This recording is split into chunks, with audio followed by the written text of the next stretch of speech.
Hello there and welcome to Just About Earth, a quiet place where curiosity doesn't rush and wonder takes its time. Tonight I want to invite you into a thought that at first sounds like science fiction, but the longer you sit with it, the more it lingers. Imagine for a moment that Earth isn't simply a planet born of dust and chaos and chance, but something more deliberate. What if this blue and green world, with its storms and forests and cities and heartbreaks, is in fact a kind of field? Not a field of crops, not a meadow with flowers swaying in the breeze, but a test field. A place prepared to see what life would do when given the right conditions. Take a breath with that idea. Let it settle in for a moment.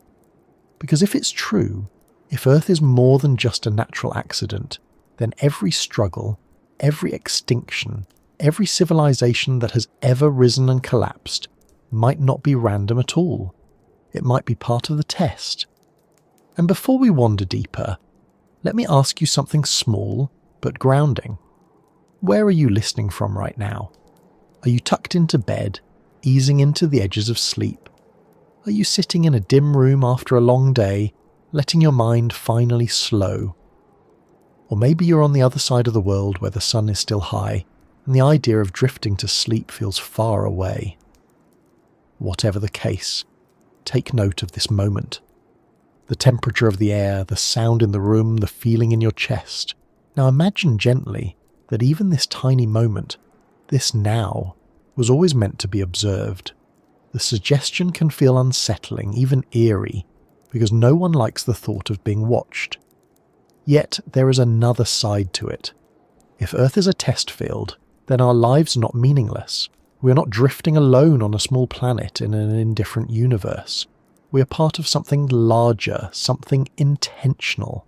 There's comfort in that possibility. Not proof, but a whisper that maybe the story of Earth has always been more than dust and chance. Think about how the world itself seems prepared for this role. Our planet sits in a narrow zone where it's neither too hot nor too cold. We have water, air, a magnetic field that shields us from radiation, tectonic plates that recycle nutrients. We orbit a stable star in a relatively calm region of the galaxy. Of all the possible outcomes in space, this one is suspiciously balanced. You can call it coincidence, you can call it luck, but if you let the thought breathe a little longer, you might wonder if it feels like design. As if the conditions were set up carefully, like a laboratory arranged before the experiment begins. And the experiment itself seems to be change. Life didn't appear once and remain static. It has shifted, adapted, grown stranger and more complex across billions of years. Fish walked onto land, reptiles gave way to mammals, apes became humans who built cities and stories. Every step looks like trial and error, iteration after iteration, as if someone wanted to see just how far survival could stretch. But survival alone doesn't explain everything. Consider extinction. More than 99% of all species that ever lived are gone. Wiped out by asteroids, ice ages, volcanic eruptions, sudden shifts in climate. On one level that's tragedy, but on another, it looks like a reset. A clearing of the board to see what comes next. Dinosaurs dominated for millions of years, then an asteroid reset the game, opening the path for mammals and eventually for us. That's not random chaos. It feels almost instructive. And so here we are, the newest participants. Humanity. Creatures who not only survive, but ask questions about survival. Creatures who tell stories, build machines, and stay up late wondering if there is meaning behind it all. Maybe that too is part of the test. Maybe the very fact that you and I are here, pondering whether Earth is a field of experiments, is itself a sign that the test has entered a new stage. And if this is a stage, then what's being measured? Is it intelligence, compassion, resilience? Is it whether we destroy ourselves with the tools we've created, or whether we learn to live with balance? Perhaps it isn't a single question with a single answer. Perhaps the whole experiment is just about watching us unfold, seeing what choices we make when placed in a world both beautiful and brutal. But that's a thought for later. For now, I just want you to sit with this single idea, gentle and strange as it is. Earth as a test field. Not proven, not disproven, but waiting in the background like a quiet possibility. The oceans, the mountains, the stories of civilizations long gone, the very moment you're in right now. What if all of it was never random? What if it was always meant to be? Alright, let's ease into this next thought without rushing it. The idea that Earth might be a test field is already unusual, but the moment you let it in, even just as a possibility, everything else starts to shift. Because if we're being tested, then nothing is truly ordinary anymore. Every moment, every choice, every rise and collapse of history takes on another layer of meaning. It isn't just about survival in the raw biological sense. It's about being observed, evaluated, perhaps even guided, though in ways we don't always recognise. Pause for a second and look at the small details of human life. We wake up, we work, we laugh, we argue, we worry about bills, we cook dinner, we fall in love, we get sick, we grow old. These things feel personal, private, random. But in a test field view, they could be data points. How do creatures respond to routine, to scarcity, to joy, to loss? How do we adapt not just biologically, but emotionally and socially? In a sense, our daily struggles could be the experiment's most important content, not the grand wars or the giant extinctions, but the quiet, ordinary ways in which we carry ourselves through life. Think about history with this lens. Civilizations rise, sometimes brilliantly. They invent writing, architecture, navigation, mathematics. Then they collapse, sometimes suddenly, leaving ruins that later generations marvel at. Why the pattern? Why does it repeat across so many parts of the world? Maybe it's not only human weakness or bad luck. Maybe it's part of the test itself, like running multiple trials with slightly different conditions to see how outcomes vary. What happens when people discover agriculture in fertile valleys? What happens when empires stretch too far? What happens when technology leaps faster than wisdom? Each result, successful or catastrophic, could be a way of measuring us. If we're being tested, the test doesn't seem to be gentle. It has included plagues, famines, natural disasters, invasions, and endless conflict. Why make it so harsh? One answer could be that resilience is only visible under pressure. A structure that's never shaken can't prove its strength. So maybe the reason life on Earth faces wave after wave of hardship is not cruelty, but calibration. You don't know what a species is capable of until you put it through extremes. But maybe it's not just about resilience. Maybe it's about choice. The test might not be to see whether we can survive, but how we survive. Do we become selfish, violent, destructive when pressed? Or do we build cooperation, compassion, creativity? When technology gives us fire, do we only burn with it? Or do we also learn to cook and forge? When we split the atom, do we only make weapons? Or do we also make medicine and energy? Each turning point feels like a question posed to humanity. Not yes or no, not right or wrong, but revealing. And then there's the possibility that the test isn't limited to us. Perhaps the entire tree of life is part of it. Plants evolving to photosynthesize, insects to pollinate, predators and prey shaping each other in endless cycles. Every adaptation, every extinction could be part of a larger picture. Maybe the point isn't even just human civilization, but life itself, tested in all its forms to see how it diversifies, interacts and reshapes the planet. In that sense, we're not the only subjects. We're simply the current stage. The thought that we're being tested also shifts how we see failure. Usually when a species dies out or when a society collapses, we think of it as tragedy or waste. But in an experiment, failure is not meaningless. Failure provides information. If the dinosaurs had not failed the asteroid test, mammals would never have had their chance. If Rome had not fallen, the Renaissance might never have bloomed centuries later. From the test perspective, what looks like disaster may simply be the necessary step toward the next outcome. But of course, the thought also unsettles us. Who is running the test? Is it aliens, as some speculate?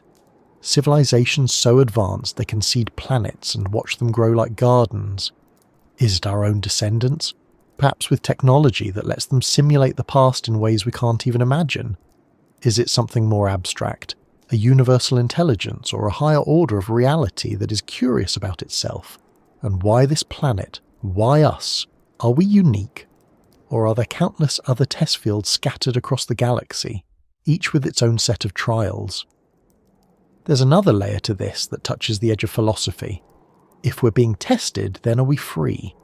Do we really choose our actions, or are we only following conditions set up for us?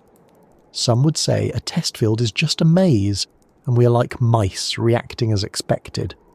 Others would argue that the maze itself doesn't dictate how you move through it.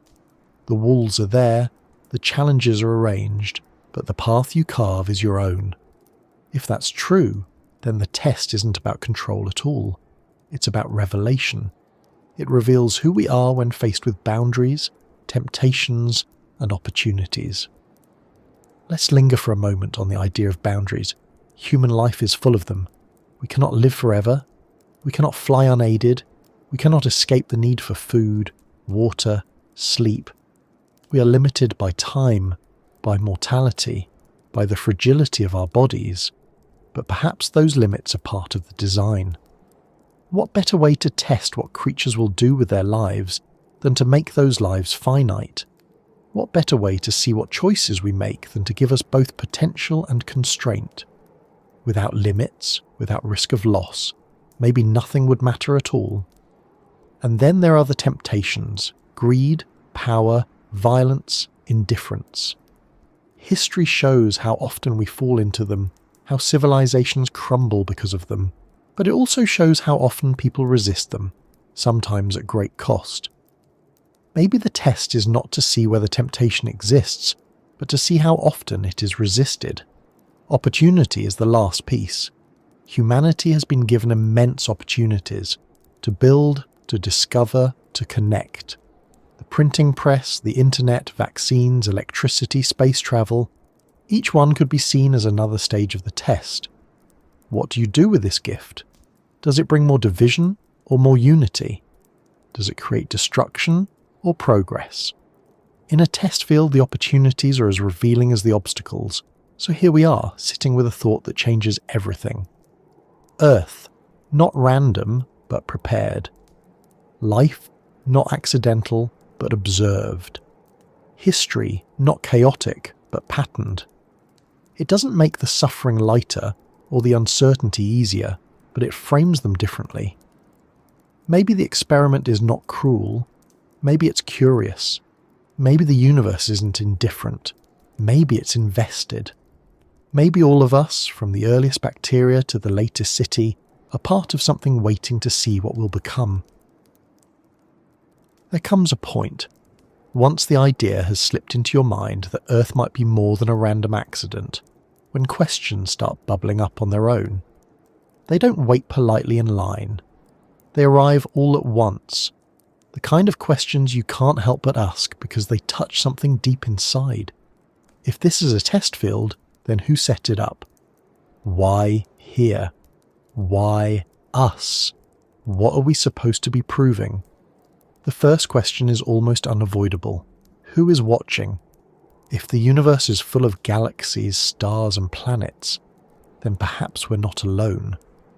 Maybe there are civilizations unimaginably older and wiser than ours, with technology so advanced it makes ours look like children playing with sticks. Could they have chosen this small world, carefully placed it in just the right orbit, seeded it with the ingredients of life, and stepped back to watch it unfold? We've already tried to imagine them in our stories. Aliens in silver ships, beings of light, mysterious visitors who slip in and out of myth. But what if they don't need ships at all? What if they are so far ahead that their experiments look to us like nature itself? Then another question follows. What if it isn't aliens, but us? What if the test field is a project of humanity's own descendants, running simulations of the past to learn how their ancestors lived and failed? We already build computer models of climate, disease and economics. Scale that up across centuries, and maybe one day they will model entire worlds, entire histories. In that scenario, our lives could be part of a vast simulation designed not for cruelty, but for curiosity. Future humans watching past humans to understand themselves better. And if that's the case, then what we call reality might simply be the most detailed research experiment ever conceived. But then the harder question slips in. Why would anyone bother? If Earth is a test field, what's the purpose? Is it to measure resilience, to see how life adapts to endless challenges? Is it to test morality, to see how often we choose kindness over cruelty? Is it to measure intelligence, to see how far we can push ourselves in understanding the universe? Or is it something we can't even imagine, a purpose hidden beyond our comprehension, the way a laboratory mouse cannot grasp the logic of the scientist studying it? And if there is a purpose, another question presses forward. What does success look like? If Earth is a test, what does it mean to pass? Is survival itself enough? Is building technology enough? Is compassion the key, or cooperation, or something more subtle? Maybe the test is not pass or fail at all, but an ongoing measurement, a way to gather data on how life behaves when given freedom, intelligence, and pressure. Maybe there isn't a final score, only patterns, results, and insights that matter to whoever is running the test. As these questions unfold, another one lingers in the background. Do we even have free will in this scenario? If we're being tested, are our actions truly our own, or are we only reacting to conditions set up around us? If an asteroid wipes out dinosaurs, did mammals choose to rise, or were they simply filling space left behind? If humanity develops nuclear weapons, are we choosing danger, or are we pushed by the inevitable trajectory of technology? Are we free explorers, or are we data points following a script? But perhaps the most haunting question of all is this. If Earth is a test field, who is it for? Is it for the watchers to gather information? Is it for us to shape us into something greater? Or is it for the universe itself, a way of asking its own questions through the medium of life? And once you begin asking these, you can't really stop. They echo in the quiet moments, like the ticking of a clock you can't ignore. What if every war, every invention, every act of cruelty or kindness is not just history, but experiment? What if even now, in this very moment, the question being asked is how we respond to the thought that we might be tested? Do we panic? Do we resist? Do we find meaning? The questions don't come with answers, at least not yet. But maybe that's the point. Maybe in a test field, asking the questions is part of the process. Because what kind of experiment would it be if the subjects never even wondered what was happening? Maybe curiosity itself is one of the things being measured. Imagine standing back from the Earth for a moment, not just physically but in thought, as if you could see it not only as a home but as a kind of experiment in progress. When you pull your perspective out that far, the planet begins to look less like a random accident and more like a carefully set stage. A laboratory, if you will, though not the sterile kind with white walls and microscopes, but a vast living one where every forest, ocean, desert and city becomes part of the test. Consider first the strange perfection of our situation. The Earth orbits in what astronomers call the Goldilocks zone, that thin band of distance from the sun where it's not too hot and not too cold, where liquid water can exist. Our planet has a protective magnetic field that shields us from radiation, an atmosphere balanced enough to trap heat but not suffocate us, and tectonic plates that recycle minerals and shape continents. Each of these features is rare, yet all of them align here in one place. You could call it chance, but you could also see it as preparation, as though the conditions were deliberately tuned to run an experiment on life itself. And life, once it appeared, didn't simply sit still. It multiplied, mutated, spread, and diversified into countless forms. From single-celled organisms to the tangled web of ecosystems we see today, Earth has been a stage for trial and error. Evolution is often described as a blind process, random mutations filtered by survival. But if you imagine Earth as a test field, evolution begins to look like a method of experimentation, a way to explore the possible shapes life can take under different pressures. Think about mass extinctions. They're usually told as tragedies, moments when life nearly ended. But from another angle, they look like resets. The end of the dinosaurs wasn't just destruction. It cleared space for mammals to thrive. Ice ages reshaped ecosystems, forcing species to adapt or perish. Each cataclysm functions like a variable adjusted in a laboratory test.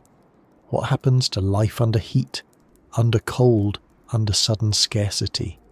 What emerges when the rules change? Even the smallest details of biology suggest experimentation.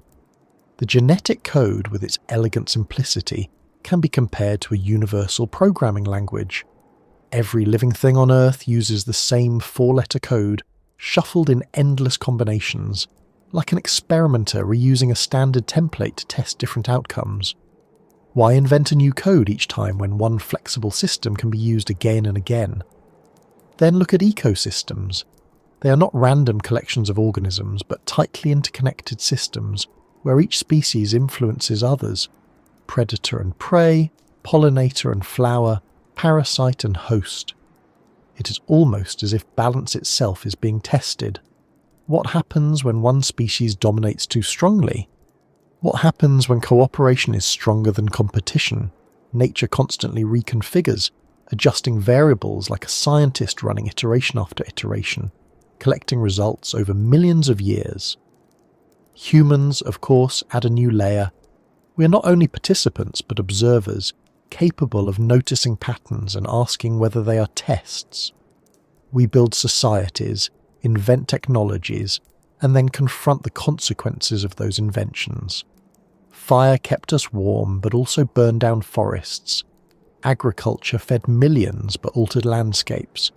Industry gave us power but also pollution. Each leap forward feels like a question. What will you do with this? Will you use it to flourish or to falter? And history shows both answers. Sometimes we collapse under the weight of our own creations. Sometimes we rise stronger, reshaping the world yet again. It's as if humanity itself is a running trial, exploring what happens when intelligence is added to the mix. How far will it go? How destructive? How creative? There are moments when the resemblance to a laboratory becomes uncanny. Diseases that spread like tests of resilience. Natural disasters that force sudden adaptation. Resources that appear abundant at first, then dwindle, pushing us to invent or perish. Even social patterns repeat like controlled trials. Cooperation, competition, inequality, innovation. They appear in every civilization, as though some unseen hand is running the same experiment with different variables to see whether the outcomes change. And if Earth is a laboratory, then the experiment doesn't look like it has a single endpoint. It is not simply about producing one perfect species or one stable society. It seems to be about observing the range of possibilities. Life has been tested under extremes of heat, cold, abundance, and scarcity. It has been tested through asteroids and ice ages, through cooperation and war. What seems random might actually be the richness of the experiment. It makes you wonder about our role. Are we the final stage, the ultimate test subjects, or simply one more iteration in a series that will continue long after us? Perhaps humanity is just another trial, like the dinosaurs were, to see what intelligence does under pressure. Or perhaps we are the beginning of a new phase, where the experiment shifts from simple survival to something deeper. Morality, cooperation, self-awareness. If you think about it, the laboratory metaphor also changes how we see failure. In a lab, failure isn't meaningless. Every failed attempt provides data, points the way toward new questions. Maybe the same is true for life on Earth. Extinctions, collapses, mistakes. They all feed into the larger experiment. Nothing is wasted. Everything is recorded even if we don't know by whom. And that's the part that lingers. Who is the observer? Is it advanced extraterrestrials, patient and methodical, running long-term trials on different planets? Is it future humans, studying their own past through simulations? Is it a higher intelligence setting conditions not out of indifference but out of curiosity or even hope? We can't answer that, not yet. But the pattern remains, the Earth itself carrying the marks of a world designed for endless testing. So when you look at the stars, or even just the ground beneath your feet, you might see more than scenery. You might see the floor of a laboratory, the surface of a test field. Every creature, every storm, every quiet human thought, becoming one more data point in the longest-running experiment we can imagine. When people talk about extinction, the word usually arrives heavy. It carries with it the sense of loss, of something precious slipping into silence forever. But if we allow ourselves to place the thought of Earth as a test field over this history, extinction begins to look slightly different. It stops being just an ending and starts to resemble a kind of reset. Not random catastrophe, but a button pressed at key intervals, wiping the slate in order to see what comes next. Think of the dinosaurs. For more than 150 million years they dominated the planet. Vast, diverse, adaptable, they filled the Earth with every imaginable form, from armoured giants to feathered predators. By all accounts, they were successful. Then, around 65 million years ago, an asteroid struck. In geological time, it was an instant, a sudden trial that most of them failed. If this was an experiment, then that asteroid looks like the end of one phase and the beginning of another. Their disappearance opened space for mammals and eventually for us. It was not just destruction, it was transition, and it wasn't the first reset. Far earlier, about 250 million years ago, the Permian extinction wiped out 90% of all marine life and 70% of land species. So thorough was the reset that it has been called the Great Dying. For millions of years afterward, life seemed diminished, quiet, slow to recover, but eventually new forms emerged, stronger and more complex, filling the empty ecological spaces. The planet, once cleared, became fertile ground for experimentation again. Scientists catalogue at least 5 major mass extinctions, along with countless smaller ones. Each follows a pattern, a world rich with life suddenly disrupted by some massive event, an asteroid, volcanic eruptions, climate shifts. The majority of species vanish, and new ones rise in their place. If life were purely random, these events would be tragedies without meaning. But if Earth is a test field, they might be deliberate pauses, scheduled resets in an ongoing sequence. Not cruelty, but calibration. The test changes conditions, and observers wait to see how life adapts. Even the smaller extinctions carry the flavour of resets. Take the end of the Ice Age roughly 12,000 years ago. Megafauna, mammoths, saber-toothed cats, giant ground sloths, disappeared as the climate warmed and humans expanded. Their absence reshaped ecosystems and forced humanity to innovate, turning from hunting massive beasts to domesticating crops and animals. Civilization, in a sense, was born out of that reset. Without it, human society might never have taken the path it did. From this perspective, mass extinctions aren't simply accidents of nature. They are turning points. The test shifts the parameters, closes one chapter, and opens another. And always the question seems to be, what emerges now? Will the survivors find ways to adapt, to diversify, to create something new? It's unsettling to think that catastrophe might serve a purpose. No one wants to imagine disaster as intentional. Yet if this is a test field, then the harshness of extinction isn't cruelty, but method. A scientist does not weep when one trial ends.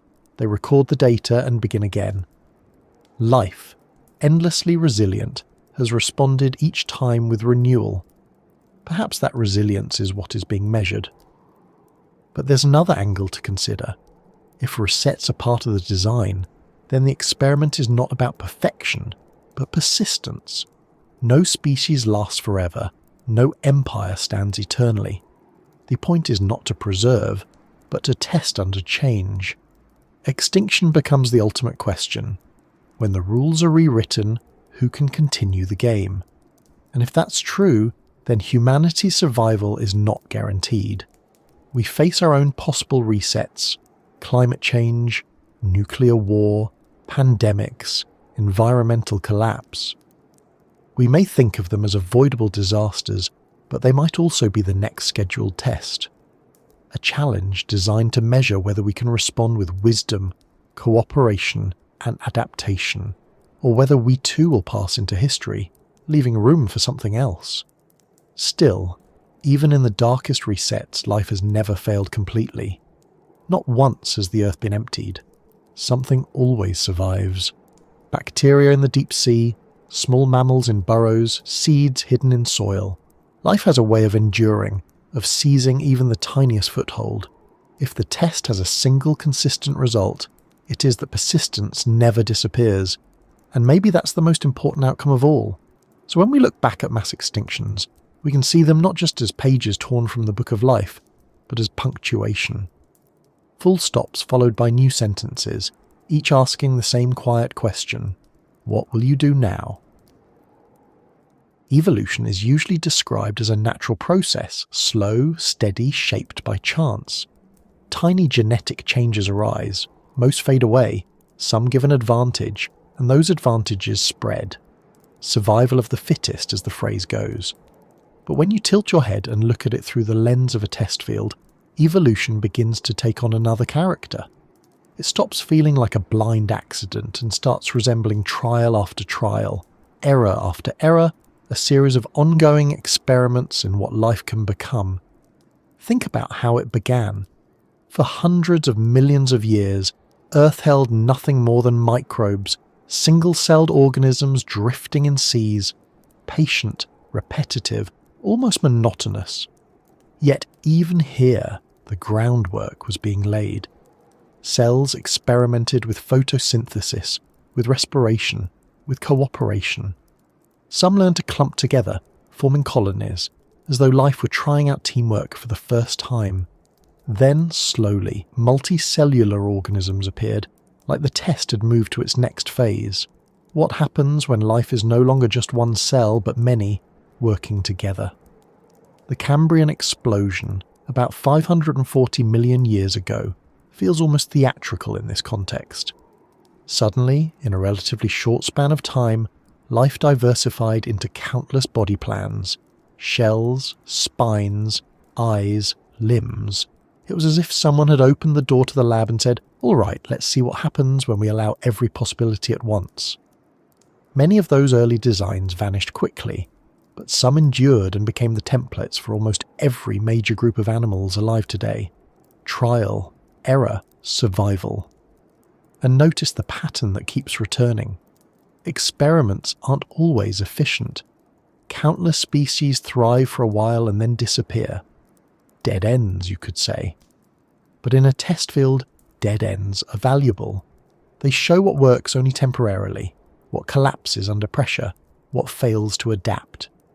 Success is visible in survival, but failure is data too.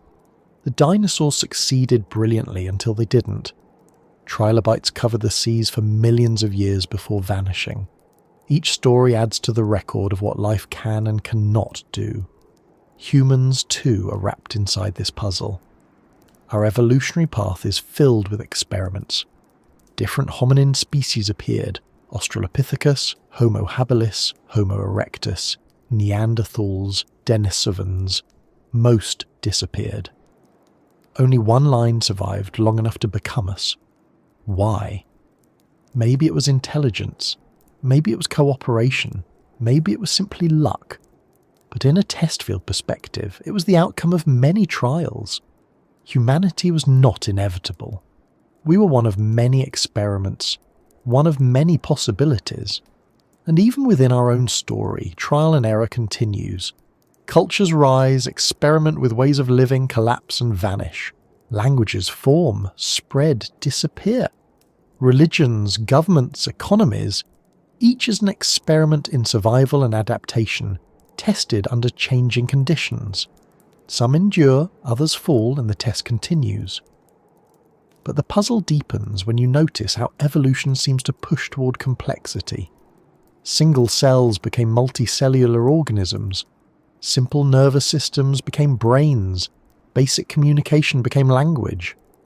Not every path leads upward, but the overall trend suggests direction toward intelligence, toward self-awareness, toward creatures capable of asking whether they are being tested. Coincidence, maybe. Or maybe it's the underlying goal of the experiment, to see whether life can evolve not just to survive, but to reflect on survival. There's also the way cooperation emerges alongside competition. Evolution is often painted as a ruthless struggle, but survival often depends on partnership. Mitochondria, the powerhouses of our cells, were once separate organisms, absorbed long ago in a symbiotic relationship. Pollinators and plants, coral and algae, predators and scavengers, life experiments not only with competition but with collaboration. In a test field, that looks like another variable. When does cooperation work better than rivalry? And then there's extinction again, woven into the puzzle. Each mass wipeout seems cruel until you see how it clears space for new trials. When dominant species fall, new possibilities open. After the dinosaurs, mammals. After the Permian extinction, reptiles and amphibians. Resets, followed by experiments, followed by survival. So what is the puzzle pointing to? Is it leading to some final result? Or is the ongoing process the point itself? Maybe the experiment doesn't aim for one perfect species, but for diversity. Maybe the value lies in the sheer range of what life has tried, from jellyfish to giraffes, from moss to redwoods, from microbes in volcanic vents to humans building space telescopes. Maybe the richness itself is the answer the test seeks, but humans, again, complicate things. We not only evolve, we interfere with evolution. We domesticate plants and animals, edit genes, design machines that may one day replace us. We accelerate the process, adding our own layer of experiments on top of nature's. Perhaps this is another phase of the test. What happens when the subjects learn to run experiments of their own? And maybe that's the most puzzling piece of all. Evolution gave us curiosity, and curiosity makes us ask questions like this one. We look at our own history, we see trial, error, and survival, and we wonder if someone else is watching too. Maybe curiosity is the latest adaptation being tested. Will it lead us to wisdom, or will it lead us to ruin? The answer isn't clear yet, but the puzzle remains, unfolding with every generation. If you step back and look at human history not as a straight line, but as a series of waves, something curious emerges. Civilizations don't simply last forever. They rise with energy, inventiveness, and ambition, and then, sometimes abruptly, they vanish. From one perspective it's tragic, from another it's just the rhythm of human affairs. But if Earth is a test field, then maybe each civilization is less a permanent achievement and more a trial run, a test to see what happens under certain conditions, with certain resources, with certain cultural choices. Think about Mesopotamia, often called the cradle of civilization. In the fertile valleys of the Tigris and Euphrates rivers, people learned to farm, to build cities, to write. Here we see the first experiments with organized government, laws and trade networks stretching across vast distances. It flourished, and then it faltered. Salinized soil, invasions, political instability. Was it failure, or was it the end of one trial? The results recorded before the next run began. Egypt rose on the banks of the Nile with astonishing stability. For thousands of years, dynasties ruled, monuments rose, and knowledge accumulated. Yet even Egypt declined. Droughts weakened agriculture, outside powers invaded, internal corruption spread. The trial of centralized stability gave way to collapse. Then look east to the Indus Valley, where cities like Mohenjo-Daro thrived with advanced sanitation, planned streets, and standardized weights. Yet for reasons still debated, perhaps climate shifts, perhaps changing rivers, the civilization vanished. No dramatic conquest, just a quiet ending. Another test concluded, another data point added. The same story plays out across the world. The Maya built soaring temples and tracked the heavens with remarkable precision.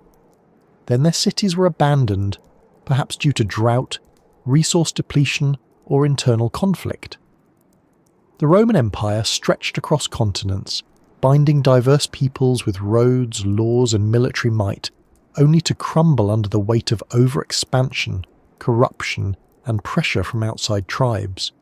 Each case looks like a pattern: rise, flourish, decline, test, record, reset. From this angle, it isn't failure that defines civilizations, but impermanence. None of them were meant to last forever. Perhaps permanence isn't the goal. Maybe the experiment is about observing what happens at each stage, how people govern, how they distribute resources, how they handle power, how they respond to scarcity and abundance. And the variety is striking. Some civilizations emphasize rigid hierarchy, others relative equality. Some value conquest, others stability. Some collapse quickly, others linger for centuries. The outcomes differ, but the pattern of rise and fall repeats. It is as though the test is running the same scenario with different variables. What happens when you give people fertile land but little metal? What happens when you give them seafaring skills but scattered islands? What happens when you give them iron or gunpowder or printing presses? And notice what remains after each collapse. Not nothing, but fragments, knowledge, influence that shapes the next trial. Mesopotamian writing influenced later scripts. Roman engineering shaped Europe for centuries. Mayan mathematics still echoes in modern calendars. The experiment doesn't erase everything. It leaves traces as though the results are cumulative, building towards something greater. Today, when we look at our global civilization, interconnected, technologically advanced yet fragile, it's tempting to think we are the final stage. But history suggests otherwise. We might simply be the latest test run, larger in scale, more complex in tools, but still subject to the same rise and fall. The conditions may have changed, but the pattern remains. So the question becomes, is the test looking for one civilization that endures, or is the process itself the point? Are the repeated rises and collapses the desired outcome, showing what happens under endless variations? Or is there a final exam waiting, one that asks whether humanity can at last break the cycle and build something that doesn't vanish? And if we are in that exam now, then our choices matter more than we realise. Climate change, nuclear weapons, global inequality, pandemics. These might be the conditions of our trial, designed to reveal whether we can learn from the test runs of the past. Will we collapse like those before us, or will we adapt, cooperate, and continue? Civilizations, then, are not just stories of power and decline. They are experiments. Each one rises, each one vanishes, each one leaves results behind.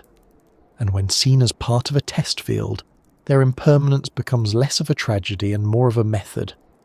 The experiment continues, the data accumulates, and the observers, whoever they may be, wait to see what humanity does next. When we look at nature, we usually treat its rules as neutral. Physics, chemistry, biology. They're the framework, the given conditions in which everything happens. But if Earth is a test field, then those very rules take on a new kind of meaning. They stop being simple background and start looking like parameters, carefully set by someone who wanted to see what would emerge. Think about gravity. It pulls objects together, gives weight to our steps, keeps the atmosphere clinging to the planet. Change it slightly, and nothing would be the same. Too weak, and air and water drift away into space. too strong, and organisms might never grow large, flight might be impossible, even metabolism could be restricted. It feels less like coincidence and more like calibration, a dial turned to just the right setting. Then there's water, the strangest liquid in the universe. It expands when it freezes, unlike most substances, which is why ice floats. Without that odd quirk, oceans and lakes would freeze from the bottom up, trapping life beneath layers of ice until nothing remained. Instead, ice floats, insulating the liquid below, preserving ecosystems during winters. Survival continues because one simple rule was bent in just the right way: accident or design, or take DNM, the code of life. 4 bases, repeating endlessly in different patterns. It's efficient, flexible, stable, and yet capable of mutation. Why 4 bases? Why not 2 or 6? Enough to allow complexity, not so many that the code becomes unstable. If Earth is a test field, DNA might be the universal programming language chosen for its balance between order and variability. The same strangeness appears in ecosystems. Predator and prey are locked in balance. Too many predators, and prey vanish, collapsing the system. Too few and prey overpopulate, destroying food sources. Ecosystems stabilize around invisible tipping points, as though designed to maintain tension without snapping completely. It's like a rule written into the test. Allow fluctuation, but prevent absolute collapse, at least most of the time. And notice how nature insists on limits. Every organism has needs it cannot escape. Energy must come from somewhere. Waste must be dealt with. Death is inevitable. These constraints keep the system moving, prevent stagnation. You could imagine a universe where organisms were immortal, never hungry, never vulnerable. But what would such a test measure? By writing mortality into the rules, the experiment guarantees change, struggle, and adaptation. Even beauty, strangely enough, fits the pattern. Flowers evolve bright colours to attract pollinators. Birds sing elaborate songs to attract mates. Peacocks grow feathers that seem almost impractical. Beauty might be useful, but it also feels unnecessary, extravagant. In a test field, it could be a variable. What happens when creatures are influenced not just by survival but by attraction, aesthetics, even something like preference? Then there's the rule of balance between cooperation and competition. Nature doesn't favour one completely. Wolves hunt together, bees work as colonies, humans build societies. Yet at the same time, individuals compete for resources, mates, and territory. Too much competition and everything collapses. Too much cooperation and innovation stalls. It's as if the test requires both, weaving them together to see what results emerge. Sometimes the rules even look deliberately paradoxical. Viruses, for example, are on the edge of life, not fully alive, not fully dead. They spread relentlessly, often devastating, yet they also shape evolution by forcing adaptations, by carrying genetic material between organisms. Why create something so destructive and so useful at once? Unless the point was to see how life handles contradictions. And of course, humans notice the rules most clearly when they bend them. Antibiotics kill bacteria but trigger resistance. Fertilizers feed crops but exhaust soil. Technology solves one problem and creates another. It's as if the rules have built-in consequences, reminding us that shortcuts carry costs. So the question lingers: are these strange rules the result of blind chance, or are they parameters in a vast experiment? Gravity, water, DNA, ecosystems, mortality, beauty, balance, paradox.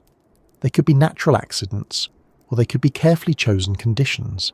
If they are chosen, then the test is elegant. The rules aren't rigid, but flexible enough to allow diversity. They don't dictate outcomes, they only shape possibilities. Within those boundaries, life experiments endlessly. Trial, error, survival. And we, humans, are just the latest creatures to ask why the rules are what they are. Suffering is one of those things we struggle to explain no matter what lens we use. Religions wrestle with it, philosophy circles around it, science often sidesteps it, and each individual who goes through it feels the weight directly. Why is there so much pain built into existence? Not just the obvious forms like disease or disaster, but the quiet, everyday kinds too. Loneliness, regret, grief, disappointment. If Earth is a test field, suffering begins to look less like a flaw and more like an intentional part of the conditions, a variable designed into the experiment itself. Look first at physical suffering. Bodies are fragile, vulnerable to injury, illness, decay. Bones break, skin burns, organs fail. It seems cruel at first glance. Why not make beings more durable? But maybe fragility is part of the test. Resilience can only be revealed under strain. Compassion only appears when there is someone to care for. Medicine only advances when disease demands it. In this way, suffering generates responses: endurance, innovation, empathy.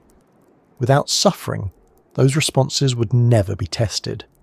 Then there is emotional suffering, which often cuts deeper than the physical. Loss, betrayal, fear, despair. Why give conscious beings emotions strong enough to break them? In a test field, emotions might be another variable. Joy reveals how we flourish when conditions are good. Grief reveals how we recover when conditions are terrible. Love reveals how deeply we can connect, but also how deeply we can hurt. Perhaps the measure is not simply whether we survive, but how we carry ourselves through pain, how we choose to act when faced with it. Consider too how suffering shapes civilizations. Famine pushes societies to invent agriculture. Plagues force improvements in hygiene and medicine. War drives technological leaps, however grimly. Natural disasters teach us to cooperate, to build stronger, to respect the power of the world around us. Entire chapters of human progress are written in response to suffering. If Earth is a test field, those moments of trial might be the points of greatest observation. How do humans respond when the pressure is at its highest? And suffering has another role. It equalizes. Wealth, power, intelligence. None of these guarantee freedom from pain. Even the strongest are vulnerable to loss. Even the richest cannot buy immortality. Suffering makes every life finite, every choice fragile. Perhaps that universality is deliberate, a way of ensuring that every subject in the test, no matter their status, must confront the same core question: how will you face what hurts? But the hardest part of suffering is its seeming unfairness. Innocent children get sick, disasters strike without warning, good people suffer while cruel ones thrive. If this is a test field, then fairness may not be the point. Tests aren't always fair in the moment. They're designed to reveal something about the subjects. Randomness might itself be the variable. What happens when good and bad are not distributed evenly? Do people lose hope, or do they build systems of justice and compassion to counterbalance the unfairness they see? There's also the paradox that suffering often creates meaning.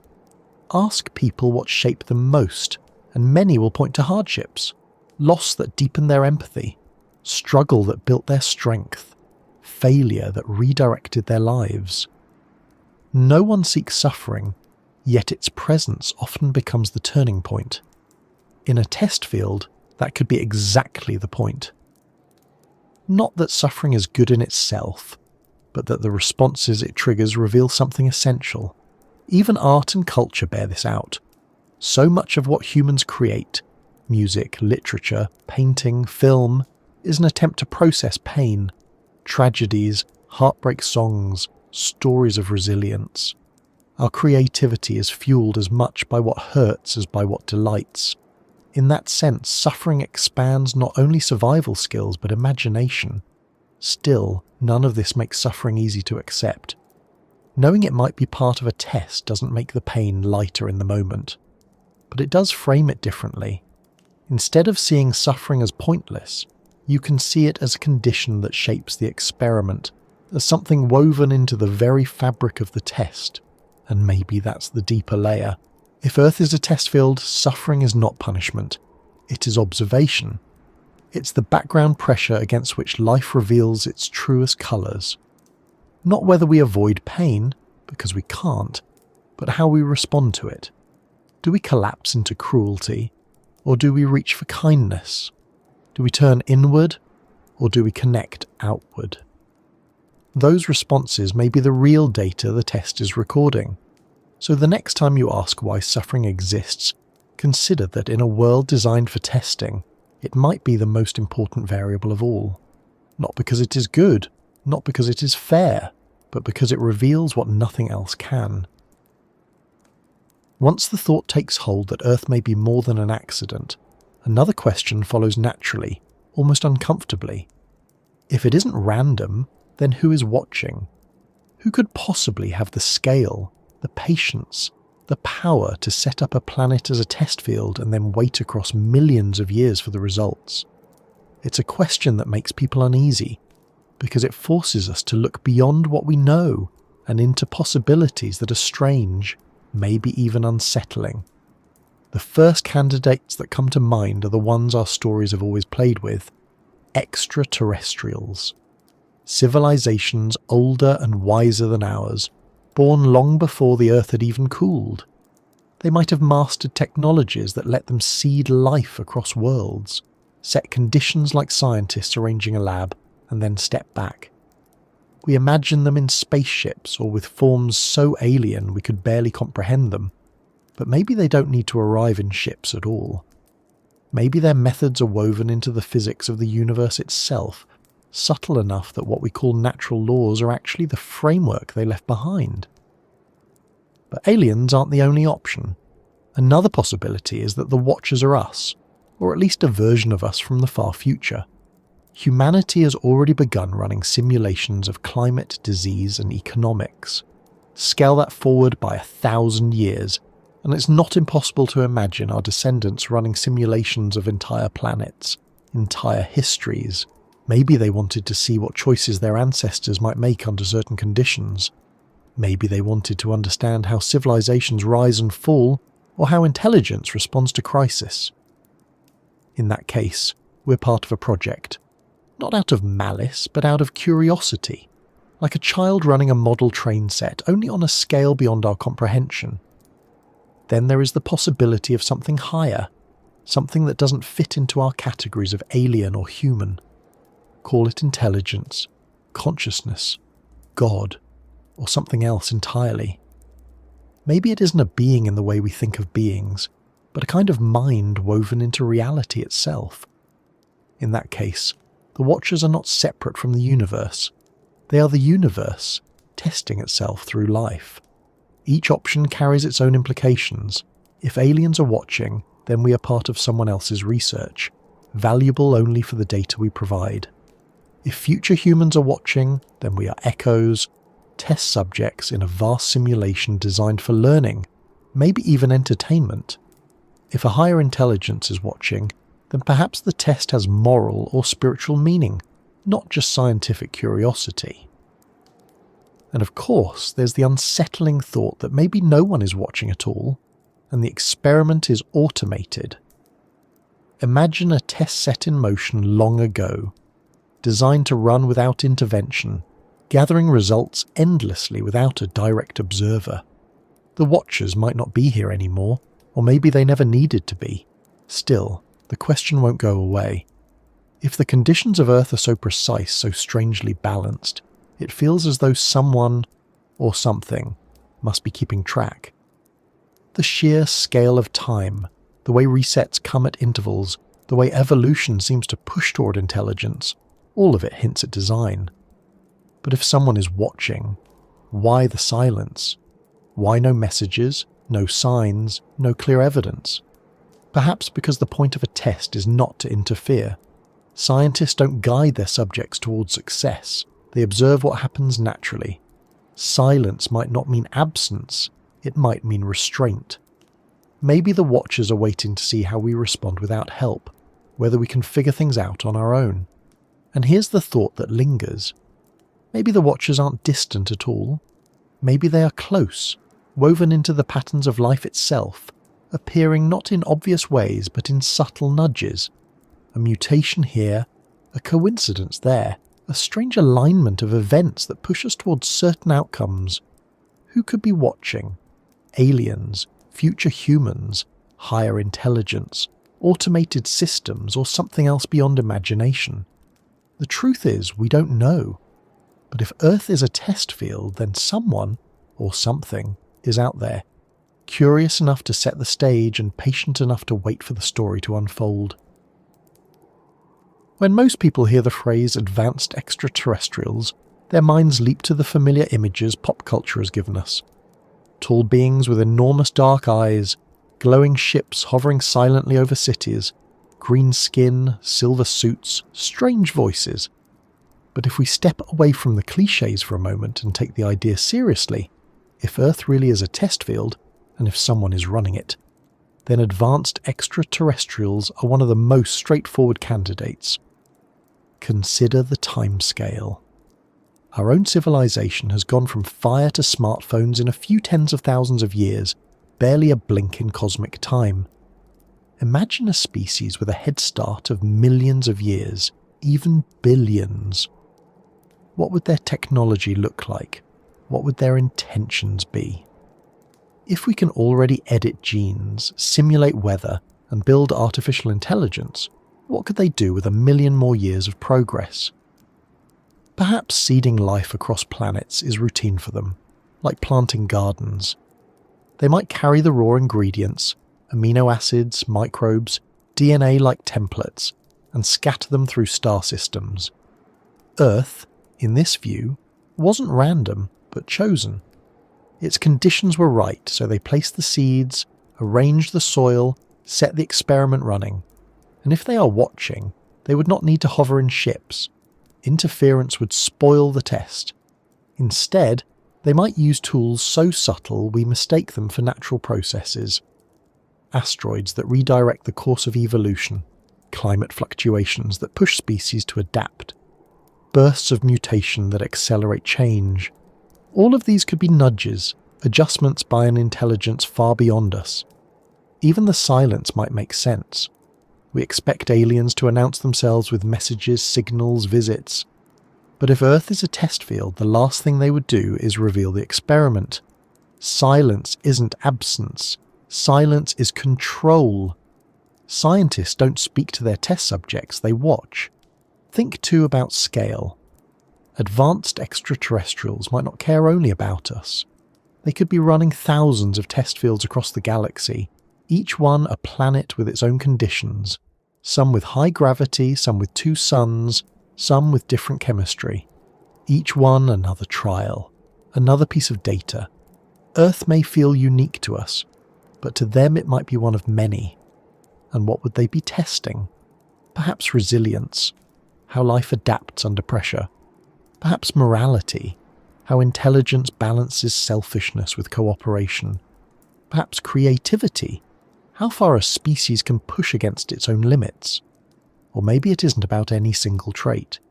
Maybe the test is simply to watch life unfold, to see the sheer variety of what is possible when the right conditions are set. Of course, there's a darker angle. What if advanced extraterrestrials aren't benevolent gardeners, but indifferent scientists? To them, our lives might not matter individually. We are data points, not children. Extinction might be no more significant than the end of a lab trial. Comforting or terrifying, depending on how you see it. But another possibility is more hopeful. What if they are not indifferent at all? What if they are invested, hoping to see us succeed? Maybe the test isn't about collecting data, but about preparation. Maybe we are being shaped for eventual contact, tested to see whether we can handle the truth of other civilizations. Maybe the silence is not rejection, but patience, waiting until we are ready. And here we sit, telling stories about them, building films and books filled with their imagined forms. Perhaps that too is part of the test, our curiosity about life beyond Earth might be one of the very qualities they are watching. Because curiosity leads to exploration, exploration to discovery, discovery to growth. So the idea of advanced extraterrestrials as the watchers behind the test field is not as far-fetched as it sounds.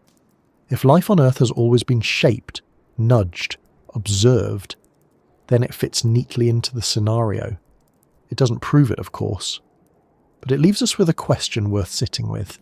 If they are out there, and if they are watching, what kind of story do they think we're telling right now? Imagine for a moment that the watchers aren't aliens at all. Imagine instead that they're us, not as in the present, but as in the far future.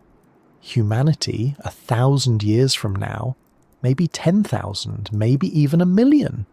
What would we look like by then? What would we know? What would we be capable of? Today we already run simulations. We model climate systems to see how the Earth will change. We simulate disease outbreaks to test responses. We build digital replicas of traffic, of economies, of entire ecosystems. These simulations are still crude, limited by our computing power. But give us another century, another millennium. It's not hard to picture us creating simulations so detailed they feel indistinguishable from reality. If that's possible, then maybe that's what we are. Maybe Earth is not a random planet, but a test designed by our own descendants. They might have wanted to understand their origins, to see how we lived before they became what they are.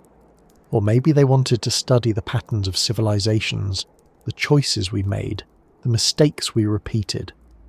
What better way to learn than to recreate the past, not as a book or a record, but as a living, breathing world?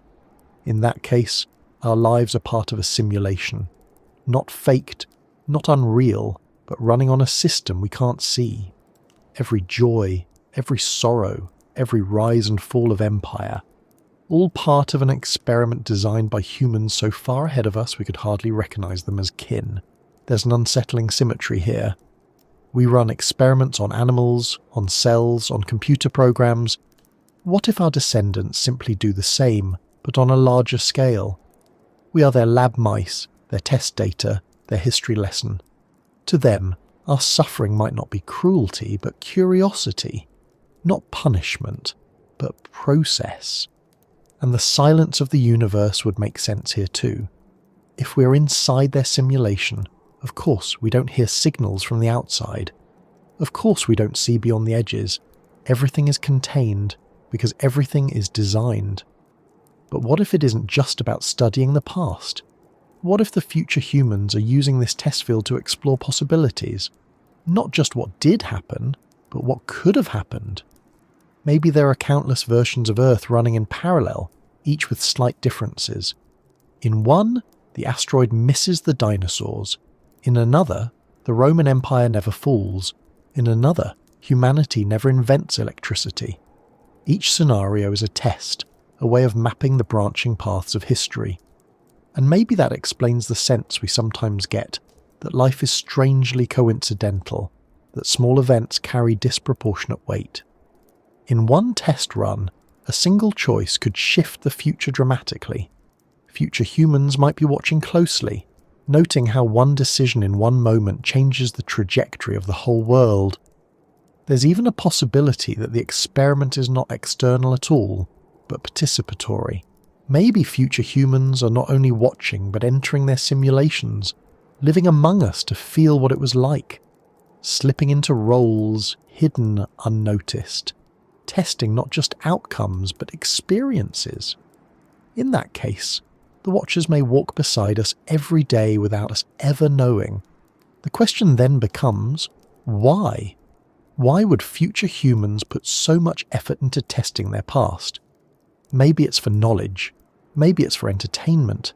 Maybe it's for survival, to understand the challenges that shaped them so they can face their own future more wisely. Or maybe, in some strange way, they are trying to give meaning back to us. By recreating our lives as an experiment, they preserve us, ensure that we are never forgotten, that every choice we made continues to matter. And if that's true, then everything we do, every small kindness, every mistake, every invention, is not lost to time, but recorded. Not for gods, not for aliens, but for our own descendants, who wanted to see what it meant to be human before they became something else. It's a dizzying thought, unsettling but strangely comforting too, because if the Watchers are future humans, then we're not alone and we're not meaningless. We are part of their story, just as they are the continuation of ours.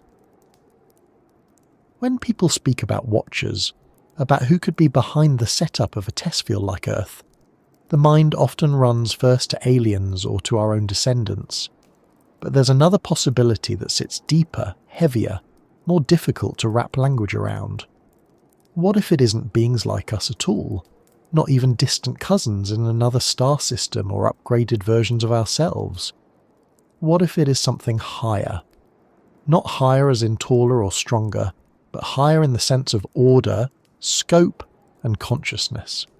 Something we might call intelligence, or architects, or even gods, though each of those words feels too small for what the idea suggests. Imagine that reality itself has layers, and at the layer above ours there are entities whose role is not to live inside the world, but to design it. Cosmic architects who set the constants of physics like an engineer sets the rules of a machine. They choose the strength of gravity, the speed of light, the charge of the electron, and from those numbers everything else unfolds. If Earth feels tuned for life, balanced so precisely that it almost seems deliberate, maybe that is because it was. Not by accident, not by blind luck, but by choice. These architects wouldn't need ships or laboratories in the way we imagine. Their canvas would be space-time itself. Their tools, the laws of nature, their medium, the unfolding of billions of years. To them, running a test on life might be no more difficult than for us running a simulation on a laptop. They would create universes the way we create models, adjusting variables, watching the results. In that picture, Earth is one test among many. Not the only one, not even necessarily the most important. Just one design in a vast project of exploration. Some universes collapse quickly, some remain empty, some produce only simple matter. Ours happens to be one where complexity thrives, where life blooms, where intelligence rises to ask who made the rules. The difficulty is that if such architects exist, their motives are unknowable. We design experiments for many reasons: to learn, to prove, to create, sometimes even just out of curiosity. Maybe they do the same. Perhaps they wonder what forms consciousness can take, what moral choices arise, what civilizations build and destroy. Maybe the test isn't for us at all, but for them. A way of studying possibilities. Or perhaps there is purpose beyond curiosity. Maybe the architects are shaping us, not just observing. Maybe they are guiding life slowly, subtly, towards something. Morality, cooperation, awareness. Maybe every reset, every extinction, every collapse has been part of that guidance. Not punishment, not accident, but design, nudging us toward lessons we don't yet understand. And here the question grows heavier. Are these higher intelligences benevolent? Do they care whether we succeed, whether we suffer, whether we survive? Or are they detached, watching with interest but without compassion? To a scientist studying bacteria, the fate of individual cells is irrelevant. But to the bacteria, every moment is life or death. The gap between us and them might be as wide as the gap between bacteria and us. Still, some part of us hopes they do care. Maybe that hope is itself part of the test. To see whether creatures in a difficult world will invent meaning, will reach for connection beyond what they can see. Maybe the very act of imagining higher intelligence is one of the things they want to observe. The idea of cosmic architects also explains the silence of the universe in another way. Perhaps we will never hear from aliens because the intelligence that matters is not inside the universe with us. It is outside, beyond, holding the frame itself. No signal would come because no signal is needed. The rules themselves are the message. So what do we call them? Gods, programmers, designers. The words don't matter as much as the possibility that what we live inside is not random, not chaotic, but crafted. And if it was crafted, then our lives are not accidents. They are part of an experiment designed by minds so vast we can barely begin to picture them. If we let ourselves sit with the possibility that Earth is a test field, then another thought rises almost immediately. If this is a test, then what are the criteria? What are we being measured against? What matters to whoever set this experiment in motion? One obvious candidate is survival. Life is fragile, constantly under threat from disease, disaster and scarcity. Yet again and again, species find ways to adapt. Dinosaurs vanish, mammals rise, ice ages come, humanity invents clothing, fire and shelter. Plagues strike, medicine advances. Survival might be the baseline score, the most fundamental metric. Can life persist under pressure? Can it recover from resets? Can it continue? But survival alone feels too simple. If endurance was the only measure, cockroaches would be the highest scoring species on the planet. So maybe the criteria reach further. Maybe intelligence is one of them. Not just the ability to survive, but to understand. Humans asking questions, building tools, peering into the universe with telescopes. Maybe this is exactly the kind of response the test is meant to reveal. Then again, intelligence without morality can be dangerous. We invent fire and burn forests. We split the atom and build weapons. Perhaps the Watchers aren't only interested in whether we can think, but in how we choose to use our thinking. Maybe compassion, cooperation, restraint are part of the scorecard. How do intelligent beings handle power? Do they dominate, or do they care? Another possible criterion could be creativity. Nature already experiments endlessly, but humans add something new: art, music, stories. We take survival and weave meaning into it. We imagine gods, aliens, architects, tests. If this is a test field, maybe imagination itself is a sign of progress. Maybe the ability to see beyond what is directly in front of us is part of what's being measured. And then there's resilience, not just physical, but emotional. How do we respond when things fall apart? Do we turn on each other, or do we rebuild?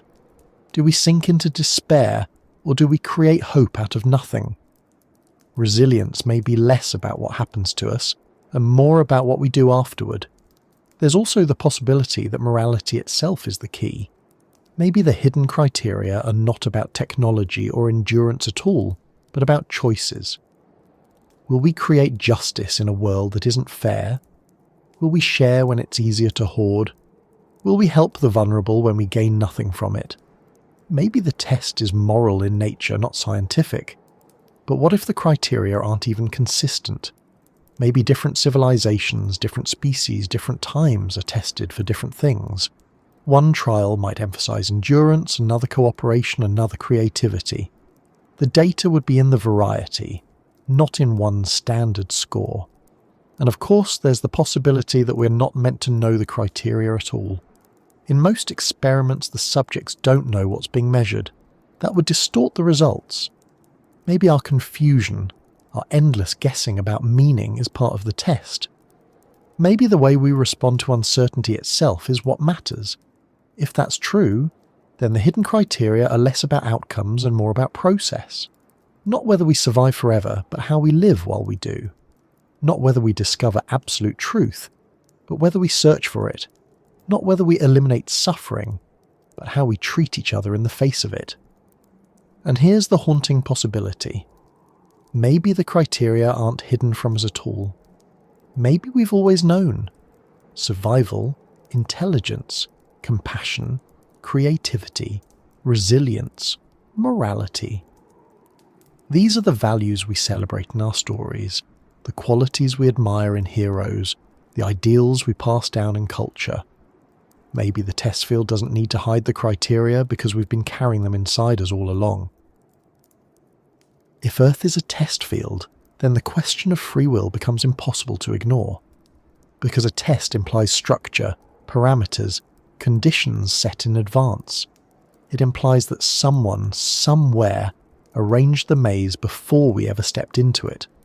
And if that's the case, then how much of what we do is really our own choice? Are we explorers carving paths, or just subjects following corridors already laid down? Look at the world around you. Gravity pulls you down whether you want it to or not. You need food, water, air, sleep. You can't live without them. Your body will age, your cells will wear down, you will die. Those aren't choices, they're conditions. And yet within them, an enormous range of possibilities unfolds. You can choose what to eat, when to sleep, how to spend your days, what to create, who to love. Limits on one side, freedom on the other. If this is a laboratory, then maybe that's the point. The walls are fixed, but the paths inside are open.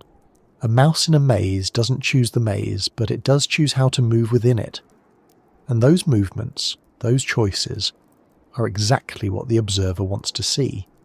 Not because there's a single right answer, but because the way choices are made reveals what kind of creature is being tested.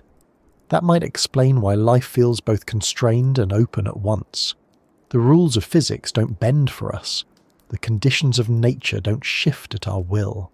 Yet within them, humans create music, build cities, invent philosophies, wage wars, fall in love. Free will may not be absolute freedom, but freedom within boundaries. And perhaps that's what the test is about. Not whether we can escape the laboratory, but how we live inside it. Do we cooperate or compete? Do we destroy or nurture? Do we accept limits or try to push them? Each choice becomes a kind of data point.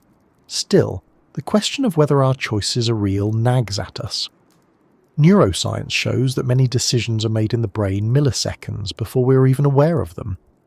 Psychology shows how much of our behaviour is shaped by conditioning, by environment, by unconscious bias. History shows how individuals are swept up in forces far larger than themselves. Economies, climates, empires. Are we really free, or are we reacting to conditions too big to escape? But maybe that's another layer of the test. Freedom doesn't have to be infinite to be meaningful. The fact that conditions shape us doesn't erase the significance of how we respond within them. A tree grows according to soil and sunlight, yet each tree takes a unique shape. Perhaps human lives are like that, constrained but still expressive. And if the test is meant to measure moral or creative qualities, then total freedom wouldn't even make sense. What would generosity mean if there were no scarcity? What would courage mean if there were no danger? What would love mean if we could never lose? The limits and the pain may be the very things that make choice matter. Of course, there's a darker angle. If the laboratory is too controlled, then free will might be an illusion altogether. Maybe every rise and fall of civilization, every extinction, every invention was inevitable, predetermined by the setup. In that case, we're not subjects making choices, but actors following a script, convinced of our freedom only because the script demands it. Yet even then, something in us resists that thought. We feel free. We argue, decide, regret, hope. Even if the experiment is scripted, the experience of choice is real to us.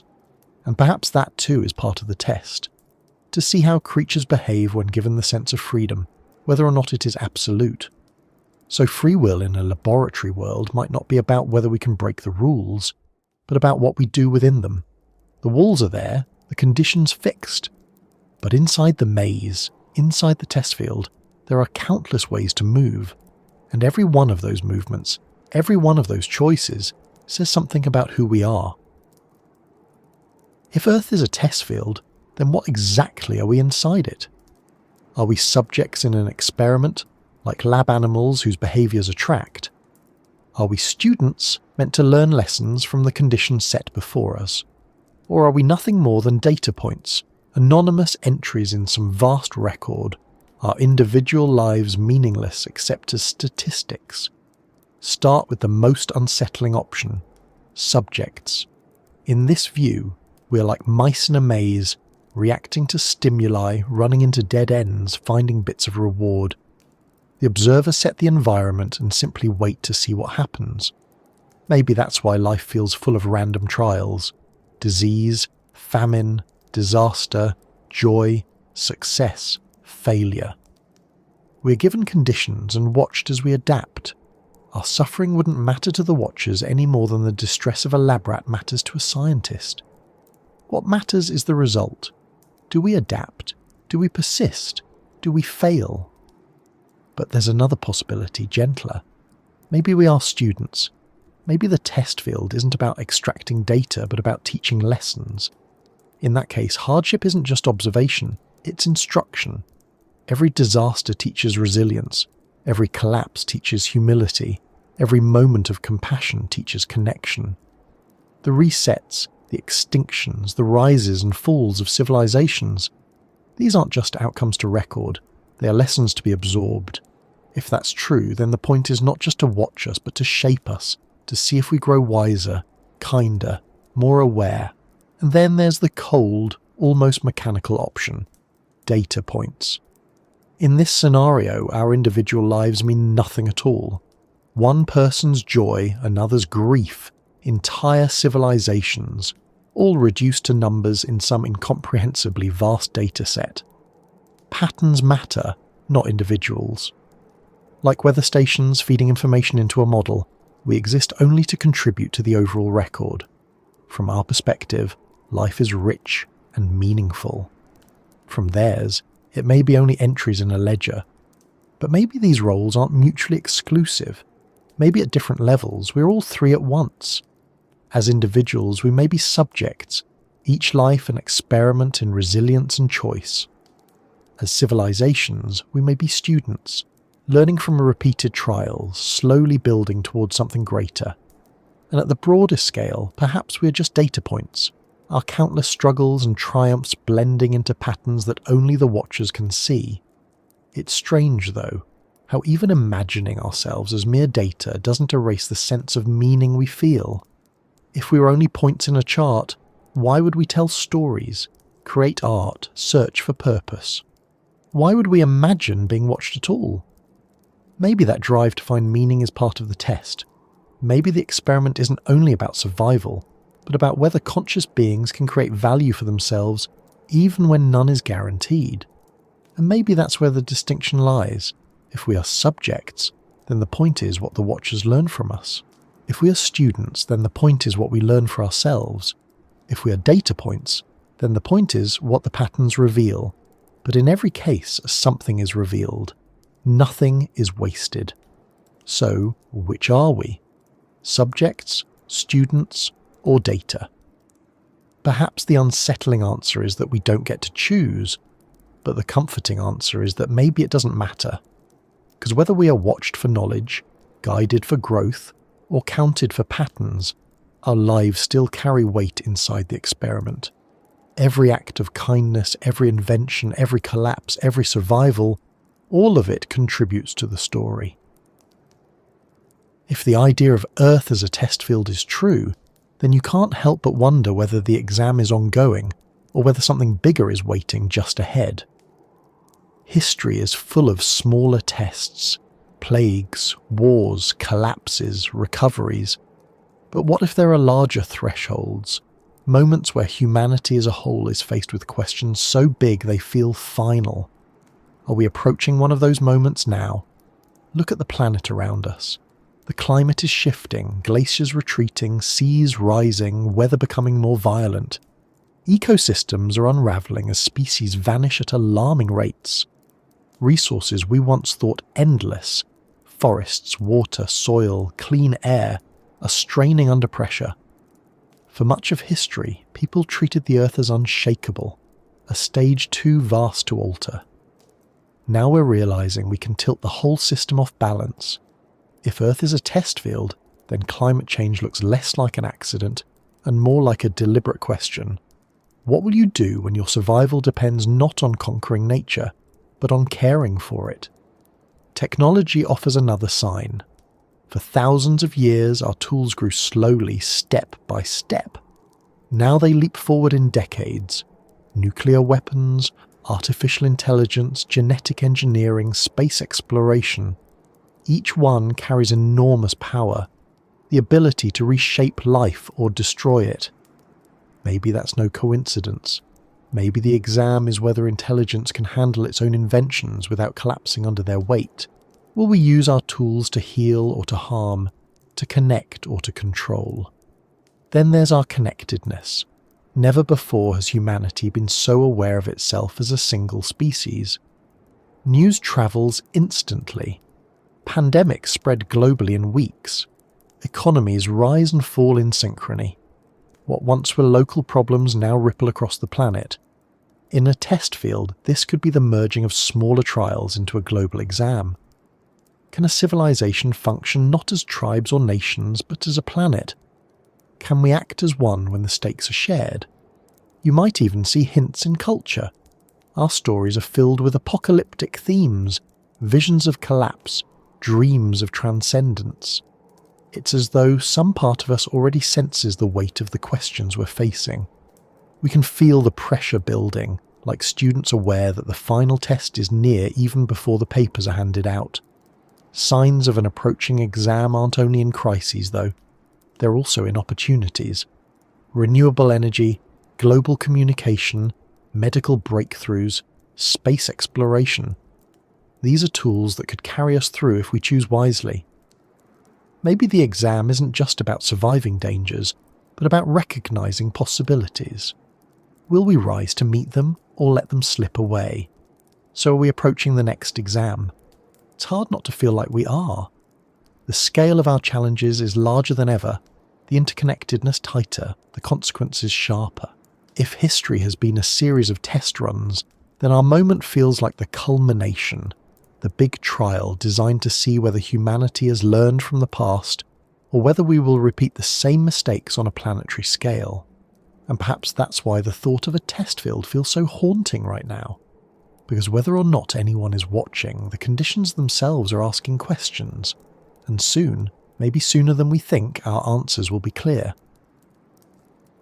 When you step back and take in the whole idea of Earth as a test field, the biggest question lingers in the air like smoke. Why? If this really is a setup, if conditions were prepared, if resets and trials are part of some larger design, then what is the purpose of the test? What could possibly be worth millions of years of evolution, extinctions, civilizations rising and falling, endless cycles of suffering and survival?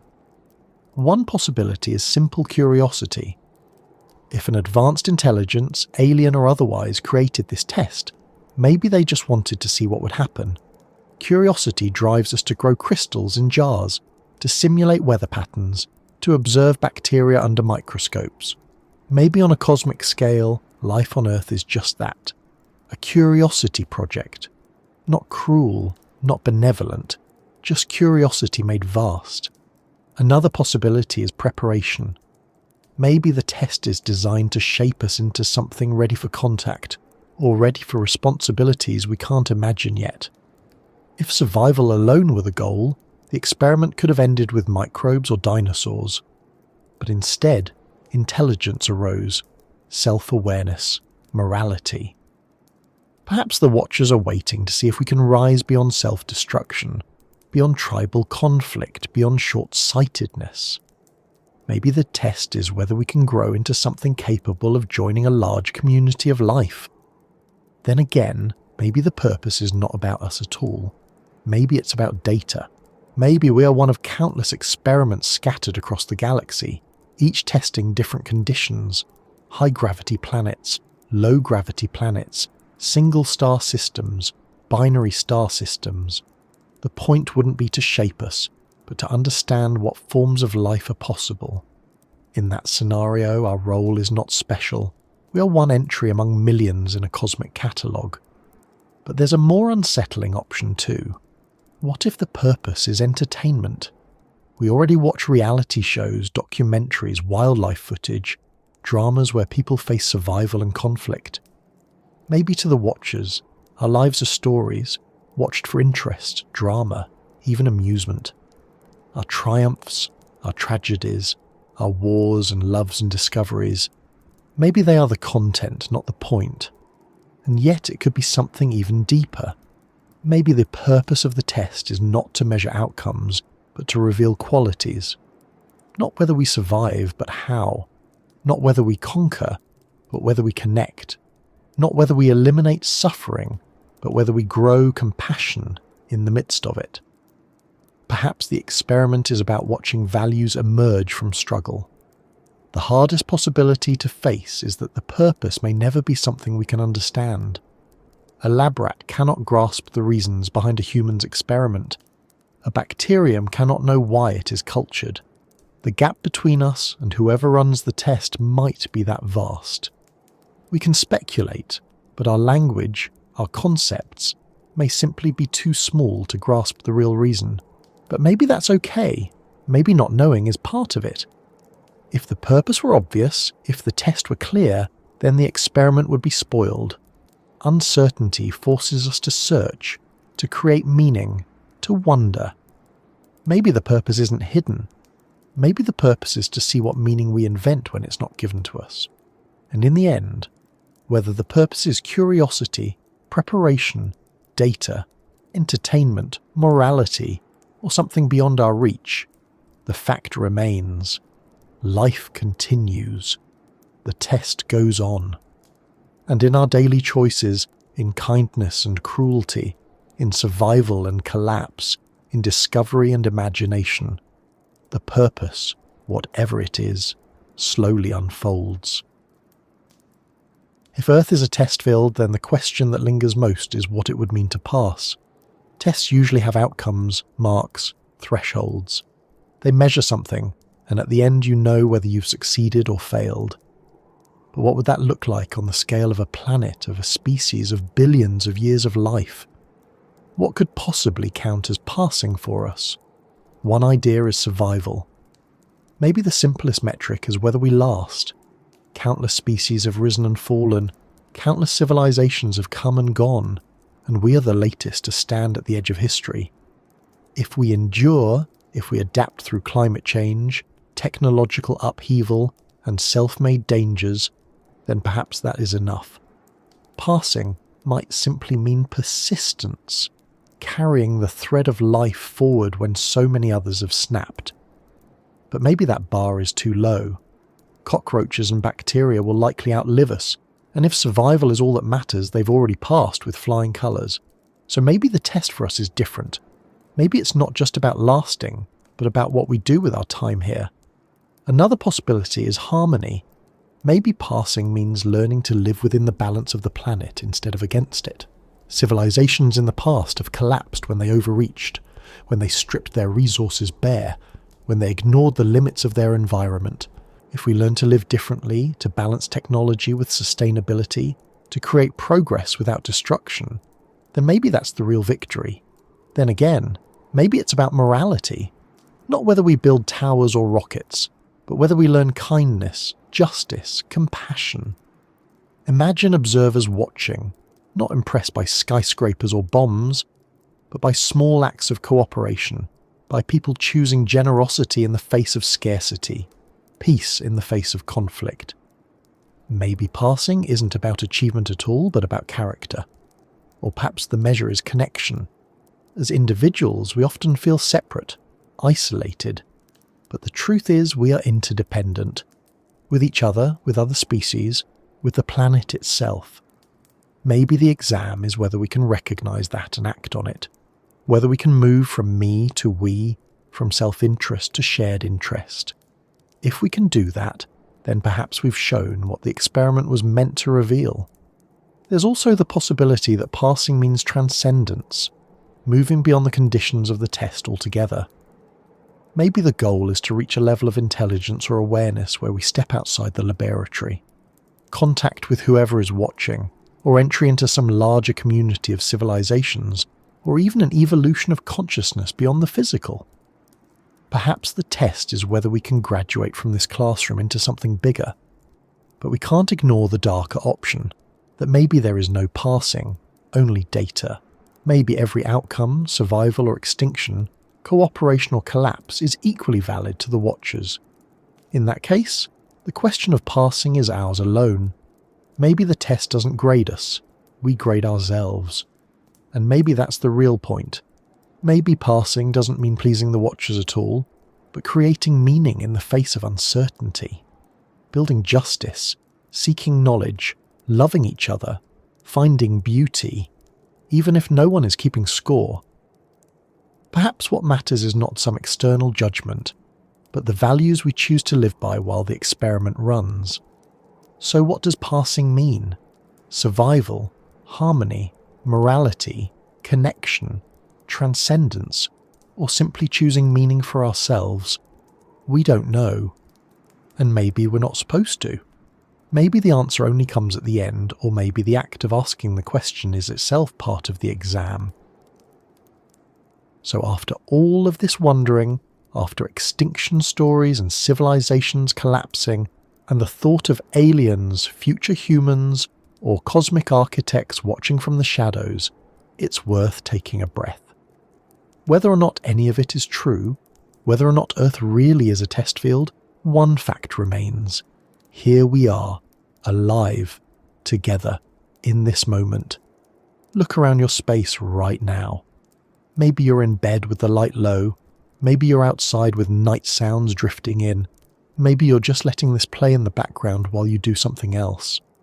Wherever you are, the air you're breathing, the body you inhabit, the thoughts flickering through your mind, all of it is part of this world. Test or no test, it is what we have. And that, strangely, is enough. Maybe life is a designed experiment. Maybe it's random chance. Maybe there's a scorecard waiting somewhere. Or maybe not. But the meaning we create in our daily choices doesn't vanish either way. Kindness still matters. Connection still matters. Curiosity still matters. Sometimes the most human thing we can do is accept the uncertainty and keep going anyway. To love even when loss is inevitable. To build even when collapse is possible. To search for meaning even when answers are hidden. If that is part of the test, then we're living it already. If it isn't, then we're still living something worth carrying with care. So whether or not anyone is watching, whether or not there is a purpose, whether or not there is a hidden exam waiting in the future, here we are, on this planet, in this moment, together. And maybe that's all we ever needed to notice.